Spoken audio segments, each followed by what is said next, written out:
Good morning students. बेटा हम plant tissues की स्टडी कर रहे थे और प्रीवियस वीडियोज़ में हमने सभी टाइप के प्लांट टिश्यूज़ के ऊपर डिस्कस कर लिया है। तो आज हम एक एक्टिविटी के ऊपर डिस्कस करेंगे जिसमें हमें जो प्लांट्स हैं उनके डिफरेंट टिश्यूज़ ऑब्जर्वेशन करने के लिए मिलते हैं। तो देखिए एक डाइकोट रूट या फिर स्टेम की एक्टिविटी है, स्टडी करते हैं। To show the presence of different type of plant tissues in stem और root of a higher plant, या हम डाइकोट जो प्लांट है उसके बारे में डिस्कस कर सकते हैं। Cut uniformly thin section of stem or root in dicot plant with a fine blade and place a few selected section in a petri dish filled with। सबसे पहले तो हम क्या कर रहे हैं, एक स्टेम लेते हैं या रूट लेते हैं और उसका एक ब्लेड से बिल्कुल पतला सेक्शन, पेपर से भी पतला सेक्शन काटते हैं और उसके कुछ सेक्शंस हम पेट्री डिश के अंदर ले लेते हैं। अब इसके बाद में क्या करते हैं, add few drop of saffron in stain in petri dish to stain the section for 3 to 5 minute. कुछ ड्रॉप्स हम सैफरन की डाल देते हैं पेट्री डिश में ताकि जो सेक्शंस हैं हमारे कटे हुए वो स्टेन हो सके। स्टेन के लिए प्लांट्स के अंदर ज़्यादातर सैफरन को ही यूज़ किया जाता है। Place a uniformly stained section on a drop of glycerine in the center of a glass slide with the help of a brush and spread it। तो स्लाइड के ऊपर ग्लिसरीन डाल देते हैं और उसको निडल की हेल्प से या ब्रश की हेल्प से उसको फैला देते हैं। प्लेस कवर स्लिप, जो स्टेन किया हुआ सेक्शन है, सेक्शन रखा स्लाइड के ऊपर, उसके बाद में ग्लिसरीन डाला और उसके बाद में कवर स्लिप लगा देते हैं। Place cover slip on it observation under the low power of compound microscope. तो कंपाउंड माइक्रोस्कोप में हम इसका ऑब्जर्वेशन करते हैं। अब ऑब्जर्वेशन में क्या क्या आता है देखिए, there are many type of cell in the section which are of different type of different part of section and are specialized to perform different functions। तो हमने ऑब्जर्वेशन में क्या देखा कि बहुत सारे टाइप के सेल्स हैं इस सेक्शन के अंदर जो कि डिफरेंट पार्ट्स के अंदर हैं इस सेक्शन के और डिफरेंट फंक्शंस के लिए रिस्पॉन्सिबल हो सकते हैं।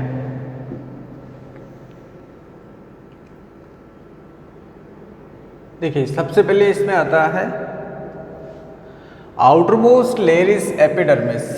हमने स्टडी भी किया है एपिडर्मिस प्रोटेक्टिव टिश्यू में। Epidermis which is formed of A compactly arrange parenchymal tissue, ये हमने देखा था एपिडर्मिस में प्रीवियस वीडियो में। कॉम्पैक्टली अरेंज होती है, इंट्रासेलुलर स्पेस एब्सेंट होता है। डायग्राम में अगर हम देखें तो ये जो लेयर्स बनती है ऊपर की, ये किसकी लेयर है, ये एपिडर्मिस है और एपिडर्मिस के ऊपर क्यूटिकल का लेयर होता है। Below epidermis hypodermis of stem is formed of collenchymal cells. तो ये कोलनकाइमा की सेल्स होती है। हाइपोडर्मिस नीचे की सेल्स, एपिडर्मिस के नीचे हाइपोडर्मिस और इसके नीचे फिर जो कॉर्टेक्स होता है, सेकेंडरी कॉर्टेक्स भी बोल सकते हैं इसको। Cortex is formed of many layer of loosely arrange parenchymal cells. ये नीचे का जो पार्ट है पूरा ये कॉर्टेक्स से बनता है। एंडोडर्मिस, ये कॉर्टेक्स की सबसे नीचे वाली लेयर होती है। Endodermis is formed of compactly arrange parenchymal cells. Cortex की सबसे नीचे वाली जो लेयर होती है ये एंडोडर्मिस कहलाती है।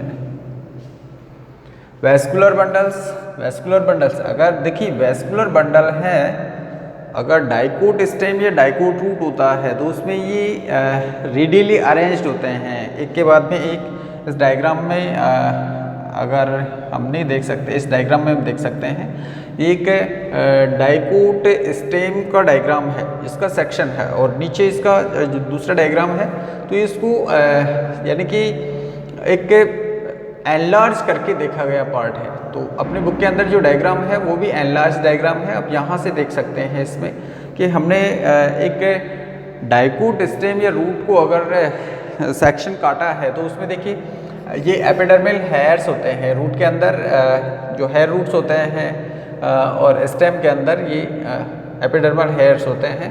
इसके नीचे एपिडर्मिस, फिर नीचे हाइपोडर्मिस, कॉर्टेक्स, कॉर्टेक्स की नीचे वाली लेयर ये एंडोडर्मिस, फिर वैस्कुलर बंडल्स। तो वैस्कुलर बंडल्स देखिए यहाँ पर वैस्कुलर टिश्यू जब हमने पढ़ाया था तब बताया था भाई ये बंडल के शेप में होते हैं, जिनके बीच के अंदर एक कैम्बियम होता है और एक साइड में होता है फ्लोएम और एक साइड में होता है जाइलम। ये स्टेम और रूट के अंदर अलग अलग होता है, क्योंकि रूट के अंदर अगर बाहर की ओर देखेंगे तो यहाँ पर जाइलम होता है, जबकि स्टेम के अंदर जाइलम अंदर की ओर होता है, फ्लोएम बाहर की ओर होता है। तो एंडोडर्मिस, वैस्कुलर बंडल्स और सबसे इंटरनल जो पार्ट बनता है वो बनता है पिथ। तो पिथ के अलावा वैस्कुलर बंडल्स के नीचे यहाँ पर कुछ स्पेशल टाइप की सेल्स होती है, वो अरेंज होती है यहाँ पर। ये जो एनलार्ज डायग्राम है वहाँ पर देखेंगे, यहाँ पर कुछ स्पेशल टाइप की सेल्स जो कि वैस्कुलर बंडल्स के बीच में से निकलती है, उनको हम कहते हैं पिथरीज। तो ये पूरा का पूरा पिथरीज इसके अंदर है और ये क्या नाम है, पेरिसाइकिल है। पेरिसाइकिल परिरंभ होता है जो कि वैस्कुलर बंडल्स को घेरे हुए रहता है। तो आइए हम एक बार वापस चलते हैं। Vascular bundle lie inner endodermis, endodermis के नीचे ये सिचुएटेड होते हैं a ring around the central pith of parenchymal cells. जो सेंट्रल पिथ है उसके बाहर यानी कि उसके चारों ओर एक रिंग के शेप में वैस्कुलर बंडल्स प्रेजेंट होते हैं। Each vascular bundle of dicot stem है xylem on inside, phloem on outer side.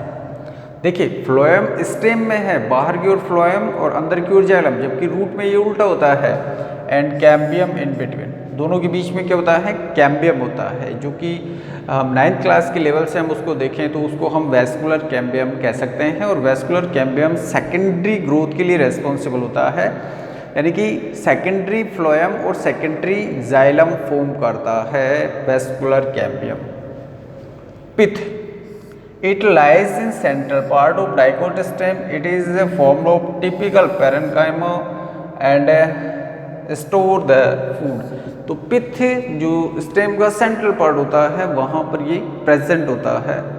Medullary race, these are radially arranged mass of parenchymal cells between the vascular bundles. vascular bundles के बीच के अंदर ये radially arrange होती है। These help in radial conduction of water and food. तो यानी कि ये जो फूड का वाटर का इनका कंडक्शन होता है उसके लिए ये रेस्पॉन्सिबल होती है। तो आइए एक बार हम डायग्राम के ऊपर देख लेते हैं वापस एक एक चीज़। ये ग्रेजिन डक्ट, ये एक फैटी डक्ट्स प्रेजेंट होती है जो कि कॉर्टेक्स रीजन के अंदर ये प्रेजेंट होती है। और ये पेरिसाइकिल है, देखिए पेरिसाइकिल एंडोडर्मिस के नीचे प्रेजेंट होता है, जहाँ वैस्कुलर बंडल्स हैं, वैस्कुलर बंडल्स को घेरे हुए रहता है। और फिर इसके फ्लोएम, फ्लोएम के बीच में कैम्बियम, यहाँ पर देखिए मेटाजाइलम, प्रोटोजाइलम। इसको हम अभी बताएंगे आपको कि ये प्रोटोजाइलम मेटाजाइलम किस तरह से होता है। मेडुलरी रेस, यहाँ पर ये जाइलम है, ये जाइलम है, बाहर की ओर फ्लोएम है, तो बीच में से यानी कि एक वैस्कुलर बंडल हो गया। आप इस डायग्राम में देख सकते हैं इसको, इस डायग्राम में आप बिल्कुल इजी वे में देख सकते हैं। यहाँ पर देखिए ये ऊपर कॉलनकाइमा, क्लोरेनकाइमा, पेरेन्काइमा यानी कि एपिडर्मिस, हाइपोडर्मिस, फिर कॉर्टेक्स, नीचे क्या आ गया एंडोडर्मिस, ये आ गया फ्लोएम। यहाँ पर ये कैम्बियम बन रहा है, ये जाइलम है और बाहर की ओर ये आ गया फ्लोएम। तो ये पूरा का पूरा क्या हो गया, ये पूरा का पूरा एक वैस्कुलर बंडल हो गया। ये पूरा का पूरा एक वैस्कुलर बंडल बनाता है। तो ये जो कैम्बियम है, ये कैम्बियम क्या करता है, सेकेंडरी ग्रोथ के लिए रेस्पॉन्सिबल होता है। ये कैम्बियम क्या करता है, यहाँ से इसके नीचे देखिए बाहर की ओर फ्लोएम है, अंदर की ओर जाइलम है, तो ये क्या करता है, सेकेंडरी जाइलम और सेकेंडरी फ्लोएम बनाता है। तो पहले बनाएगा ये यहाँ पर, जैसे नीचे की ओर, अंदर की ओर जाइलम है तो अंदर की ओर ये जाइलम बनाएगा। तो यहाँ पर जाइलम बनेगा। पहले से जो जाइलम है उसको हम कहते हैं प्राइमरी जाइलम, और ये प्राइमरी जाइलम प्राइमरी ग्रोथ के लिए रिस्पॉन्सिबल होता है, जबकि जो दोबारा जाइलम बनता है वो सेकेंडरी जाइलम कहलाता है। तो जब सेकेंडरी जाइलम बनता है, यहाँ पर मान लिया ये कैम्बियम है, वेस्कुलर कैम्बियम, इसने सेकेंडरी जाइलम बना लिया, तो जैसे सेकेंडरी जाइलम ये बनाता है उसके बाद में जो प्राथमिक जाइलम है वो सेंटर की ओर प्रतिस्थापित हो जाता है। तो सेंटर की ओर तो आ जाएगा कौन, यहाँ पर प्राथमिक जाइलम, और बाहर यानी कि इसकी कैम्बियम की ओर कौन रहेगा, यहाँ पर ये जो secondary phloem sorry secondary xylem है वो रहेगा।